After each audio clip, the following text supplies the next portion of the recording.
छत पर आलू के पापड़ बनाने के लिए मशीन पोंछती हुई सरोजनी देवी ने आलू के भरते की लोई बनाती हुई अपनी बेटी कुसुम से कहा, फौजी दामाद की याद में कब तक घुलोगी बिटिया?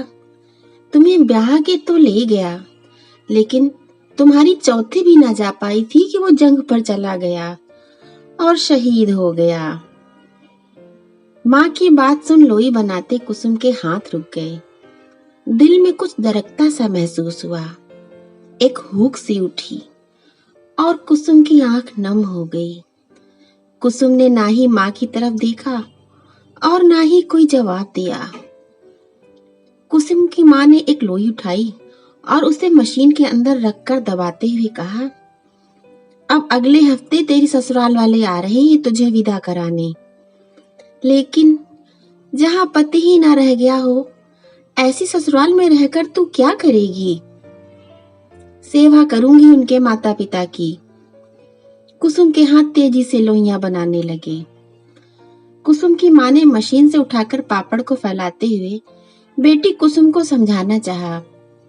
कुसुम, सास ससुर की सेवा करके जिंदगी कट जाएगी। वो आज हैं, कल नहीं होंगे। फिर तू क्या करेगी? अकेली औरत का जमाने में रहना कितना कठिन है, पता है तुझे? ससुर की सेवा करूंगी, कहकर सरोजनी ने फिर एक लोई मशीन में रखी और उसे जोर से दबा दिया।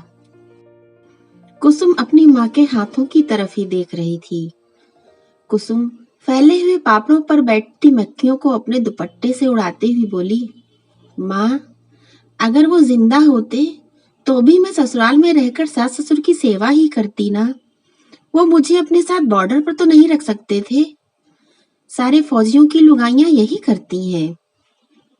करती होंगी, तू अपनी उम्र देख, सिर्फ 22 की पूरी हुई है। जाने कितने बरस की उम्र बाकी है। तू कुछ भी कहे कुसुम, मैं तेरा रिश्ता भागलपुर वालों से कर रही हूँ। लड़के की एक शादी पहले हो चुकी है, मगर कोई बच्चा नहीं हुआ था। बेचारी की बीवी चल बसी। बढ़िया कपड़े की दुकान है। तू ना मत करना कुसुम, ऊपर जाने से पहले तेरा घर बसा दूं।